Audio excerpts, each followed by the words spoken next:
কুক্কুটাসন। শ্রীমৎ স্বামী শিবানন্দ সরস্বতী।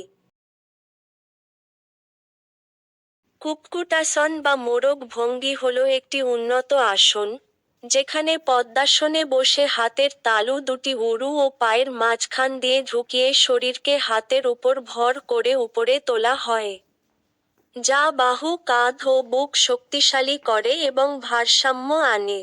এটি করতে প্রথমে পদ্মাসনে বসে হাত দুটি পায়ের ফাঁকে ঢুকিয়ে হাতের তালু মাটিতে রেখে শরীরকে উপরে তুলতে হয় এবং কিছুক্ষণ ধরে রাখার পর ধীরে ধীরে নামিয়ে আনতে হয়। এটি নতুনদের জন্য কঠিন এবং হৃদরোগীদের জন্য অনুচিত। পদ্ধতি: আরাম করে পদ্মাসনে বসুন। দুটি হাত ধীরে ধীরে প্রতিটি পায়ের উরু এবং কাফ পেশির মাঝখানের ফাঁক দিয়ে প্রবেশ করান। হাতের তালু যেন হাঁটু ও পায়ের সংযোগস্থলের কাছে থাকে। হাতের তালু দুটি মাটিতে রাখুন, আঙুলগুলো সামনের দিকে প্রসারিত থাকবে। শ্বাস নিন এবং হাতের তালুতে চাপ দিয়ে শরীরকে মাটি থেকে উপরে তুলুন। শুধুমাত্র হাতের উপর ভর দিয়ে ভারসাম্য বজায় রাখুন।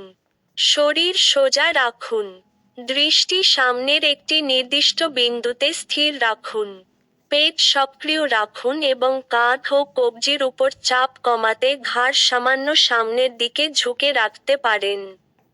যতক্ষণ স্বচ্ছন্দ বোধ করবেন, ততক্ষণ থাকুন, সাধারণত 4-6 শ্বাস-প্রশ্বাস।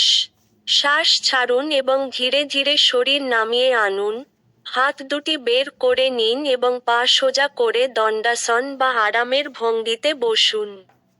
পুনরাবৃত্তি: পা দুটি উল্টো করে আবার করুন। ডান পা উপরে থাকলে এবার বাম পা উপরে রাখুন। গুরুত্বপূর্ণ সতর্কতা: এটি একটি কঠিন আসন। হৃদরোগ, উচ্চ রক্তচাপ, হার্নিয়া বা পিঠের ব্যথার সমস্যা থাকলে এটি করা উচিত নয়।